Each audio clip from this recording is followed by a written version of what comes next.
Mesdames et messieurs et mesdemoiselles, l'heure est grave. L'heure est tellement grave que j'en reviens pas au fait et si rien n'est absolument fait. Je dois vous dire que dans la République populaire de Donetsk, les pertes de M. Zelensky et ses supplétifs occidentaux se soldent dans les 16 600 et quelques, près de 17 000 S qui sont envoyés au repos éternel au cours de cette semaine. Et aussi, vous devez savoir qu'il y a une nouvelle localité qui a été conquise par les hommes de M. Vlado. Et donc, c'est ce que nous allons voir. Les pertes aussi, en termes de matériel, les pertes sont énormes. Moi, je ne me focalise pas sur les pertes matérielles, mais sur les pertes des S, ça donne les maux de tête. Et donc, nous allons essayer de voir en profondeur au niveau des groupements, des différents groupements tout au long des lignes de front qui s'étendent sur 1000 et quelques kilomètres du nord au sud, mesdames et messieurs et mesdemoiselles. Ça, les hommes de Vlado ont libéré une nouvelle localité dans le Donbass. Les troupes russes ont pris le contrôle de la localité de Marinovka, en République populaire de Donetsk, a annoncé ce vendredi 27 septembre le ministère russe de la Défense dans son bilan hebdomadaire de l'opération spéciale. Bilan de la semaine, vous savez, il y a bilan de la semaine chaque vendredi. En plus de cela aussi, il y a le bilan quotidien qui va se passer demain samedi, après le dimanche. Et donc, mesdames et messieurs, ça donne les mots de tête, sincèrement. Sincèrement, oui. Les pertes des Otaniens au cours de la semaine se sont élevées à plus de 16 640 S, selon l'instance, c'est-à-dire le ministère de la Défense russe. On nous apprend que les hommes de Vlado ont mené 33 frappes groupées contre des cibles du complexe militaro-industriel des Otaniens en territoire ukrainien et un train militaire équipé d'armes occidentales a été touché et rendu en cendres, mesdames et messieurs. Partagez la vidéo dans tous les groupes possibles. Nous sommes là pour décortiquer les informations, informer les gens et aussi sensibiliser en même temps et continuer à vous abonner sur ma chaîne YouTube quand j'ai Visionnaire le vrai. Et donc, mesdames et messieurs et mesdemoiselles, on nous informe aussi que 66 S de M. Zelensky se sont rendus sur la ligne de contact. Donc, eux, ils ont décidé de déposer les armes, ils se sont rendus parce qu'ils ont compris que la cause était déjà perdue. Et d'ailleurs, il faut aussi dire que les gens savent dorénavant qu'ils se battent dans le vide. Ceux qui partent au repos éternel partent dans le vide. Donc, ils se battent pour les Occidentaux et non pas pour leur pays. Parce que si c'était pour leur pays, il y a longtemps, on aurait mis fin à cette situation. Parce qu'eux-mêmes, ils ne veulent pas. Mais puisqu'ils sont acculés, ils sont obligés, ils sont muselés de gauche à droite, il n'y a pas d'échappatoire pour eux, ben, ils sont obligés de se rendre. D'accord? Donc, mesdames et messieurs, c'est ça. Au niveau, on nous apprend aussi que les hommes de M. Zelensky et ses alliés ont perdu 960 S, 3 chars et 4 stations de guerre électronique dans la zone de responsabilité du groupement S. Ça, c'est beaucoup. Et les pertes de M. Zelensky dans la zone de responsabilité du groupement OS s'élèvent à plus de 2980 S. Ça, c'est pour la semaine, hein, vous comprenez?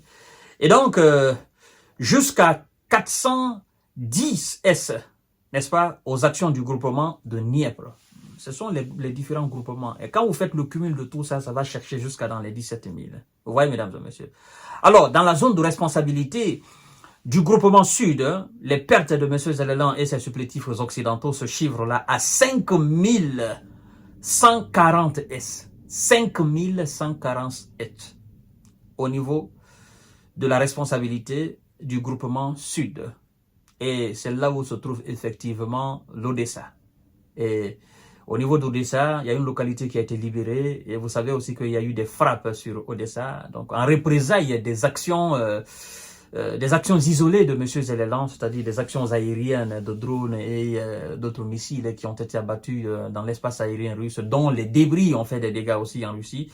Et donc, vous avez d'ailleurs vu ce matin, j'ai écrit œil pour œil, dent pour dent, c'est-à-dire ils se rendent coup pour coup. Mais puisque la Russie a beaucoup plus de moyens et beaucoup plus pertinents dans ses actions, et ces actions portent beaucoup plus de fruits que les actions de M. Zellelan et donc du côté occidental. Donc, mesdames et messieurs, on est obligé de parler ainsi. 5140 S ont été envoyés au repos éternel. Le groupement centre, le fameux groupement centre a reposé 67 attaques des forces de M. Zellelan et ses supplétifs, mais aussi des mercenaires qui sont là pour les épauler. Alors, on nous apprend que au niveau du groupement centre qui est en train de museler, qui est en train de pilonner aussi, et la ville de Pokros, au niveau de ce groupement, les hommes de Zellelan ont perdu quelque chose de 3880 S.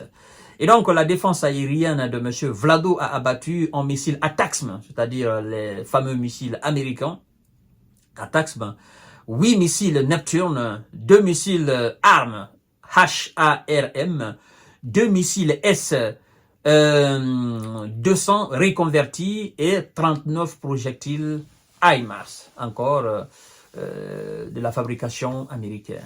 Vous voyez, chaque jour, chaque semaine, c'est des dizaines de milliers de S de M. Zellelan qui sont envoyés au repos éternel. Vous savez la cause de tout ça? En fait, les jeunes sont pris de force.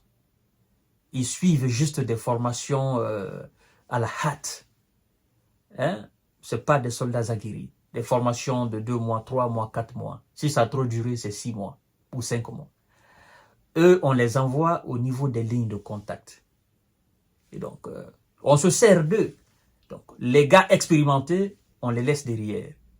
Et les moins formés, on les envoie devant. Donc, on veut compenser là le nombre pléthore de soldats russes qui se trouvent devant eux. Et finalement, ces novices qui ne savent pas, qui ne connaissent absolument rien dans la tactique militaire, ils sont envoyés comme ça en masse au repos éternel. Et tout ça ne dit absolument rien à M. Zellelan. On envoie des dizaines de milliers au repos éternel. Il y a une conquête inébranlable, une conquête sans fond, sans arrêt, de tes villes qui tombent une à une, les positions tombent une à une. Et puis on est là à t'abreuver avec des discours sans queue ni de tête. Tu acceptes cela. Et puis tu te dis, non, mon plan de victoire. Ouais, mesdames et messieurs, ça donne des mots de tête. Ben, je serai devant vous tout à l'heure. Ça, c'était le bilan hebdomadaire. Et vous savez dorénavant ce qui s'est passé dans la semaine. Mais je serai devant vous tout à l'heure pour d'autres informations. Parce qu'il y en a tellement que nous prenons les plus pertinentes pour vous les donner. Sinon, on va passer toute la journée à faire plus de 10 ou 11 émissions. Donc, partagez la vidéo dans tous les groupes possibles. Et les Russes continuent leur avancée. Il n'y a rien en face au fait. Ceux qui sont en face, ce sont des novices et ça ne pardonne pas. Merci beaucoup.